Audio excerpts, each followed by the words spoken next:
Thanks for the kind introduction. So, good evening, all. After a wonderful discussion related with how the gas exchange takes place, let's precise on the VA. What exactly is the VA? When we say VA, it means we are taking the blood from the vein as we do for any kind of air, and it is passing through the centrifugal pump. Finally, the gas exchange is taking place and the membrane oxygenator, and the oxygenated blood is being pushed back to a peripheral artery or a central artery, depending upon which ECMO we want. But when we talk about the ICU ECMO, that means it is a major peripheral artery where our blood is being returned back.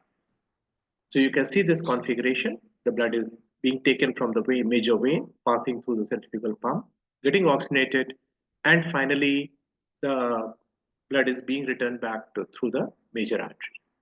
So the most important question comes. Doing ECMO is the one part, but how do we identify these patients? How I will know that this patient is in the need of ECMO? So the first and foremost thing, these patients will be in the severe shock in spite of all medical management, extremes of medical management.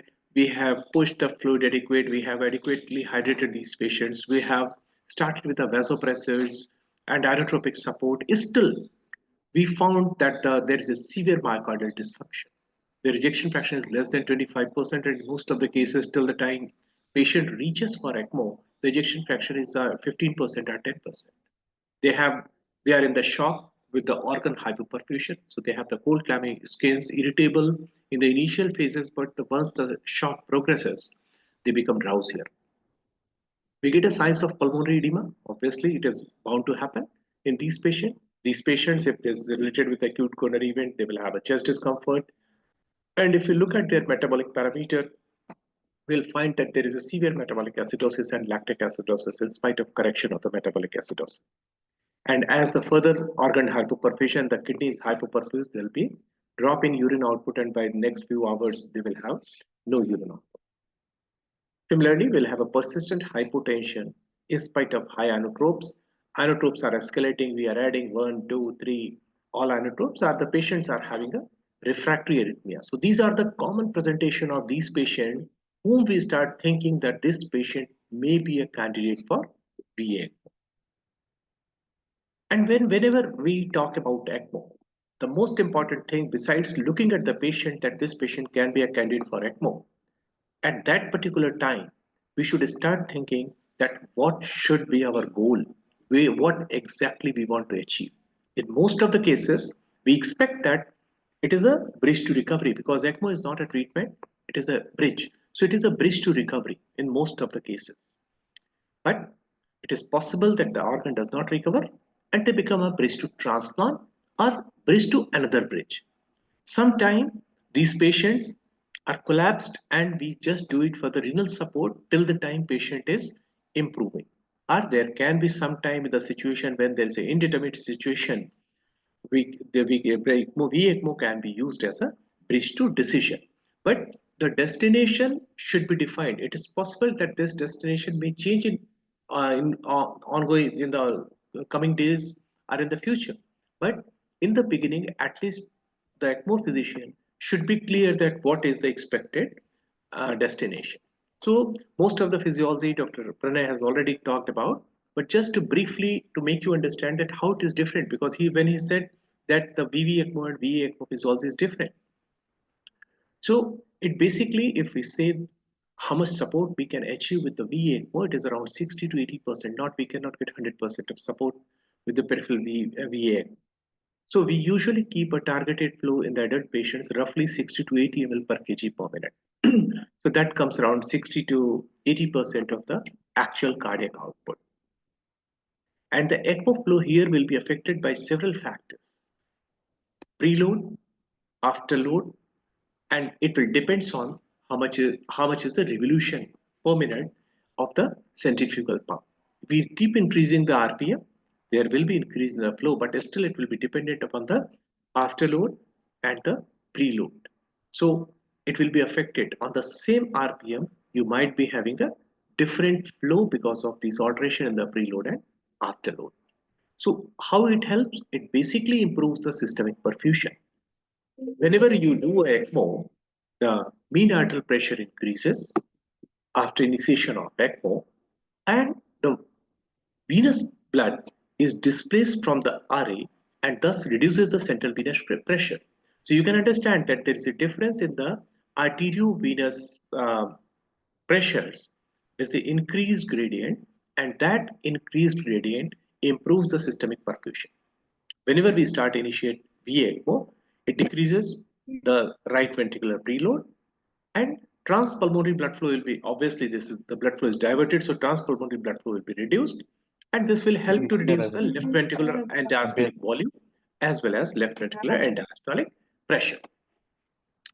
Whenever we talk about the initiation of any ECMO, and especially for VA ECMO, because you are going to access the artery as well, so there should be a dedicated perfusionist, nursing staff who are trained for assisting for these procedures, and the doctor's team. You must have a cardiac or vascular surgeon where you may have the issues with the access to help you. Anesthesiologist, ICU specialist, and other specialties may be required time to time, and a dedicated ECMO physician. What is key to success for the team? That we need to monitor these patients continuously, because these patients are quite sick and they can rapidly deteriorate while doing cannulation or while before initiation of ECMO. So what you should, as a team, you should have an approach that you should divide your team into the three groups. One group should take care of patient monitoring as well as drug administration or management of issues, address the issues which are happening. The second team will be doing a cannulation, and the third team will involved in the priming so that we can cut short the time and we can initiate ECMO as rapidly as possible. So, what are the different situations where the ECMO may be cardiac ECMO or V ECMO will be beneficial? The conventional, if we see that where the concept of ECMO started, it was the cardiopulmonary bypass. When the patient we are not able to wean off from the cardiopulmonary bypass, the same can be extended outside um, in the operation theater to the cardiac surgical recovery to continue with the cardiopulmonary bypass. Though this is cannot be considered as an ECMO, because when we say ECMO, it means it's a ICU ECMO where we are cannulating peripherally the vessels and we are initiating ECMO. But yes, this is the concept that we can continue it for extended cardiopulmonary bypass, which is a one form of ECMO. The conditions where there is a low cardiac output, which is leading to progressive multi-organ dysfunction. The situation where fluid overload or uh, more vasoactive agents are required, metabolic acidosis, lactic acidosis, these all are happening gradually. The oxygen index is increasing. Our patient is having a cardiogenic shock, where it can be acute or chronic, and are non-ischemic like a septic or fulminant or viral myocarditis, or a patient even has the cardiac arrest. But in all these situations, the one thing we should remember, we should look for a reversibility or we should look for destination.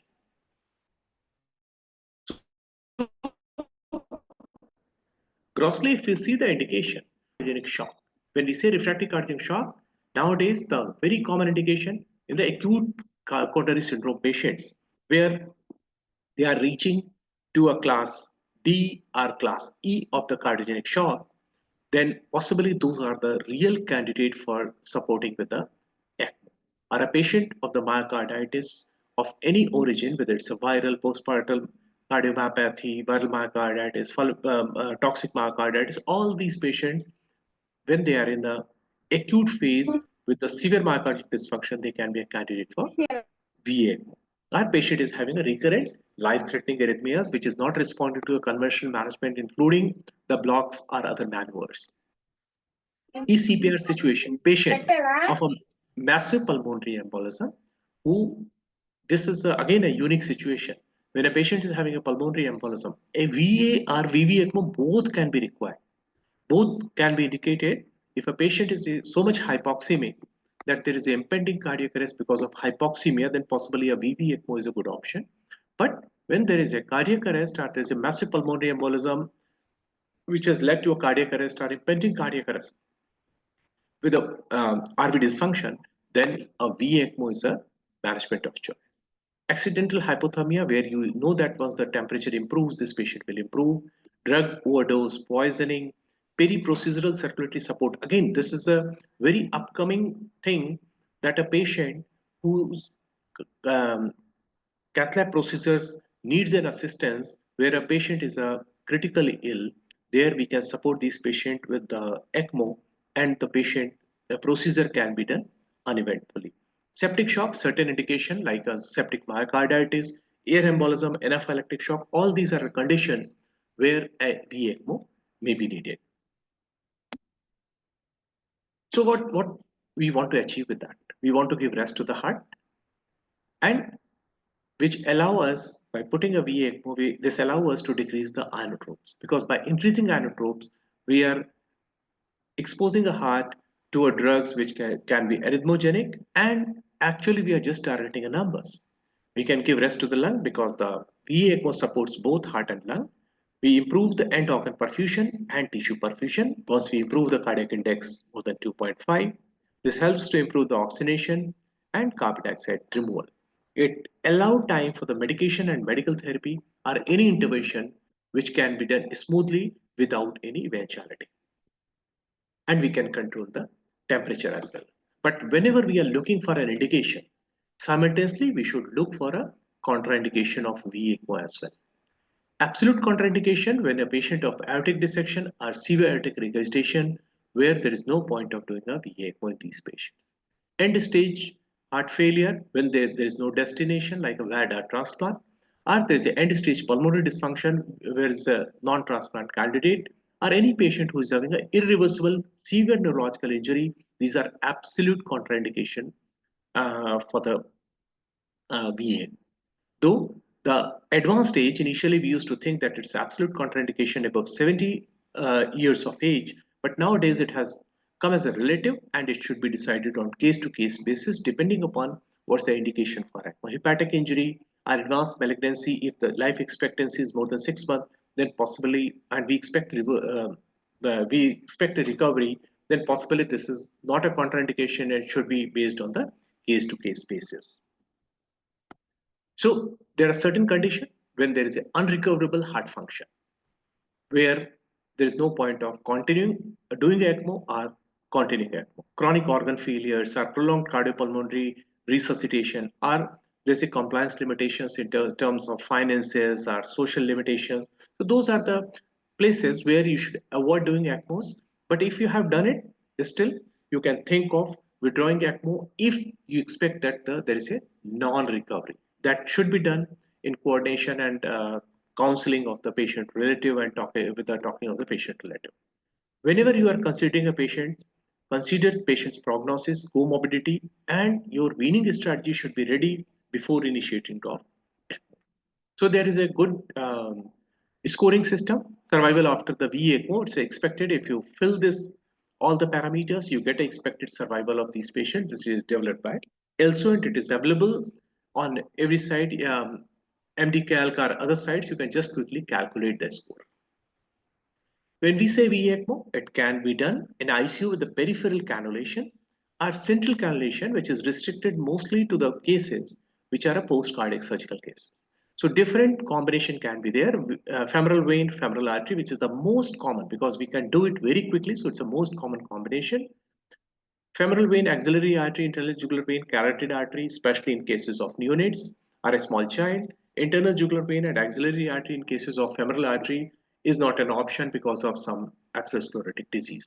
So we select the cannula. We are going to discuss it anyway during the cannulation. So what is important that you should achieve a maximum flow with the minimum size of the cannula, so that you are not creating complication of the bigger size cannula and you are achieving whatever flow you are targeting. So usually for an adult patient, you look for access drainage cannula, access cannula, venous cannula around 25 French, and return cannula of 17 to 19 French. Remember, a distal perfusion cannula of almost 7 French should be placed in any case whenever we are going for VA ECMO to prevent a distal limb ischemia.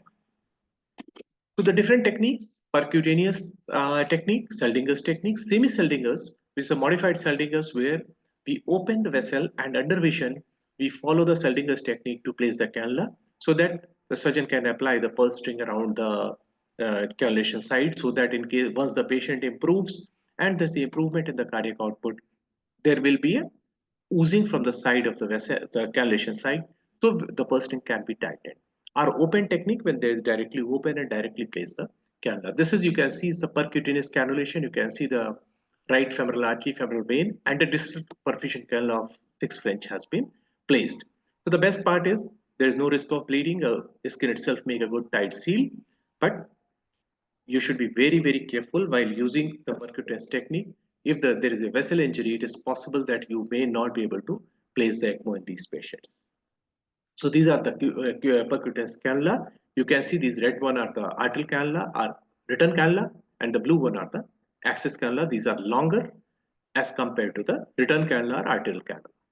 Central cannulation, which is directly in the aorta as well as in the right atrium, we can place. Um, this needs a sternotomy, and after sternotomy, there's a more risk of bleeding because we are hypertonizing these patients, and more risk of infection once the patient is in ICU.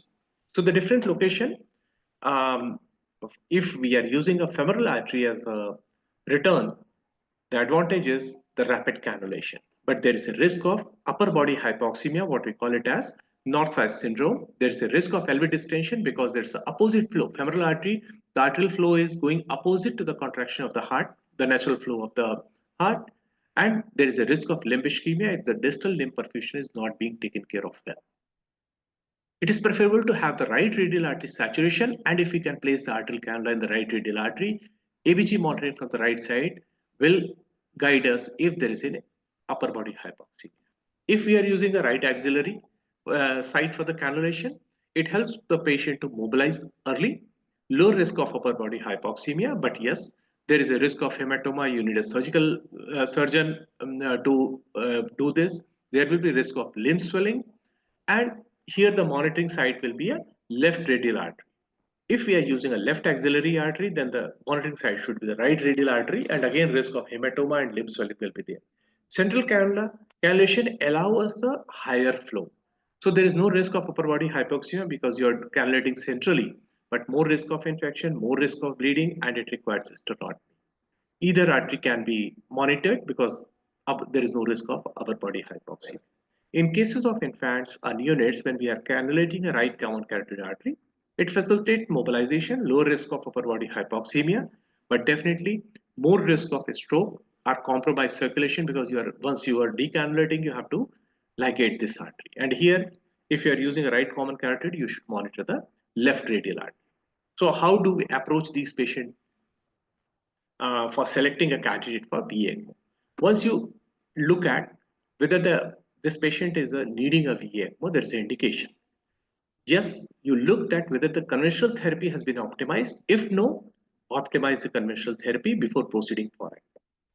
If conventional therapy, in spite of conventional therapy, patient is not responding, look for a contraindication. Is there any contraindication? If your answer is yes, then continue the current therapy and address the goal of care.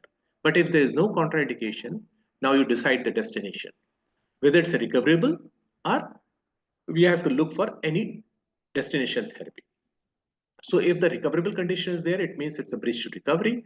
If it is not so, then you choose that what will be the destination, whether it's a bridge to another long-term bridge or it is a bridge to transplant. And this is how we approach for any of these patients whenever we come across a patient for VA. Monitoring, as we do for any ICU patient, we require a ECG, rhythm analysis, pulse rate, heart rate, invasive blood pressure.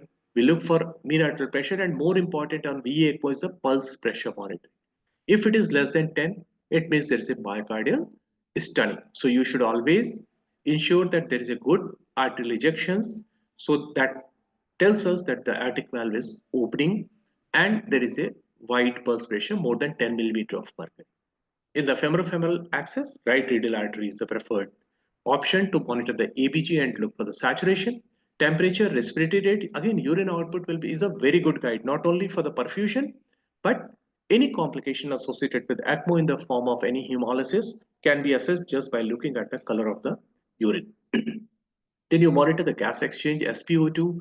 You see appropriate management of the shock, you look for the right hand saturation, and by monitoring these venous oxygen saturation, you ensure that adequate perfusion is taking place, and you look at the end tidal carbon dioxide that tells you that what part of the lungs are taking place in the gas exchange.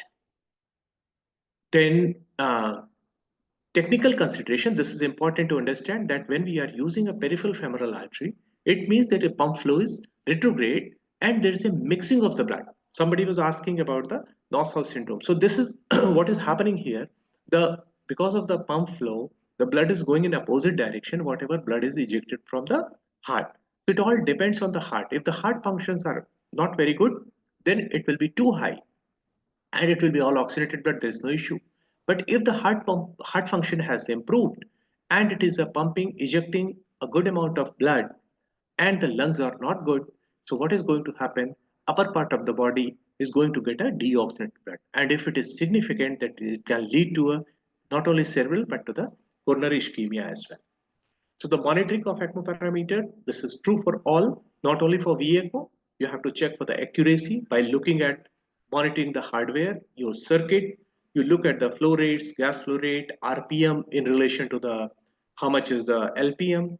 You look at ECMO FiO2, and you see the delta pressure and post-membrane blood gases.